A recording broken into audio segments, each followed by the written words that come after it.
Hey guys, as I promised when the new update went live on Tuesday, January 22nd, 2021, that I will bring you some updates after testing it out. Well, after playing for a few hours yesterday, I am here to report to you my experience with the new update. There are some pros and cons to talk about, so let's do it.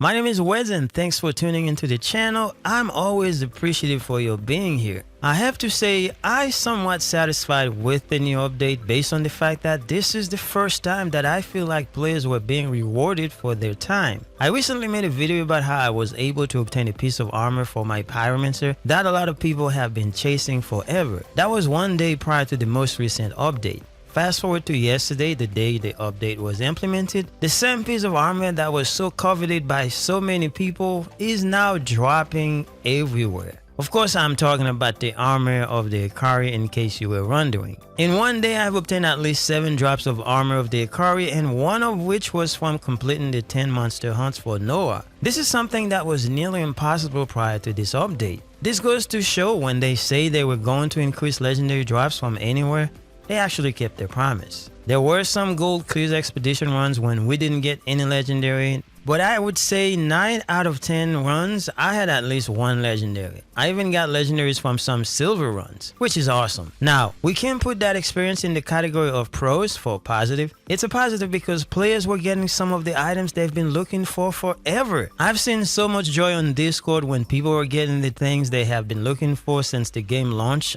on April 1st, 2021. That's awesome. Now, I mentioned that I have obtained at least 7 drops of armor of the Ikari, that one item that many of us pyromancers have been chasing forever, right? You might be wondering, whatever happens to the anti-dupe system that is supposed to be implemented? I guess you can say that part is not really working as we expected. Or maybe we had some unrealistic expectation. Either way, whatever system they implemented cannot stop you from getting multiple versions of the same items. In the end, we're going to end up with a lot of the same items as I suspected. Although I would consider this anti-dupe system to be in the column of the cons for negative, I think I can live with that until they find a better way, if that can ever happen. But overall, for the first day, I think most people are getting a lot of legendaries, which is a positive. Now, is this a bad thing for the game?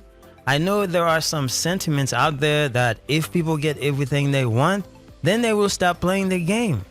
While that may be true for some people, but I don't really subscribe to that argument. I guess it all depends on what the developers do with the game. If you take for instance a game like Destiny, where a majority of the regular players, I myself included, have majority of the exotics in the game, that never stops us from playing the game.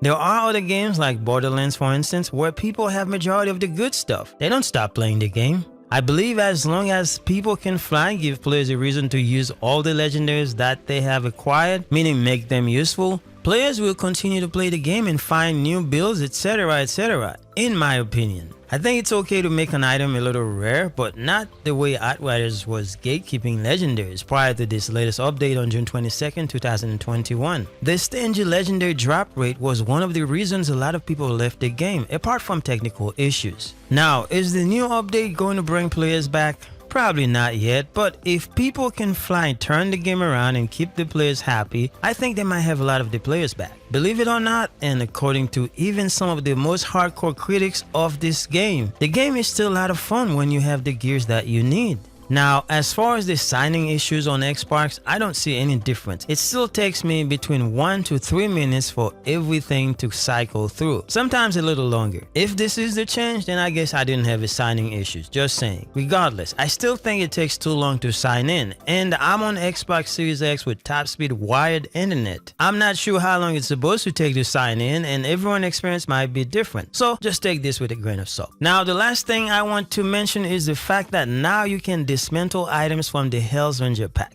You know, the one you can buy as an extra. This pack has some very decent mods, especially when you first start the game, and now that we are allowed to dismantle them, this will help a lot of new players tremendously. Now, to recap, after one day of testing the new update, some positives include the following: lots of legendary drops, any sought after legendary can drop anywhere in the game. So far, lots of players are happy with the legendary drop rate. And now you can dismantle Hellswenger's pack items. Some of the negatives include the anti-duplication system is not really working. The Xbox signing issue still exists, at least for me. And the lag issues during matchmaking is unreal. It's crazy. Anyway, I'm sure there are some more positives and negatives in the game, but the ones that I listed are based on my experience on the first day of the new update on June 22nd, 2021. Anyway guys, I hope you enjoyed this video. I hope you try the new update to see for yourself. I also hope you get the legendaries you're looking for. If you enjoyed this video, please leave a like, comment, subscribe, and I will be most appreciative. Thanks again for watching. See you guys later.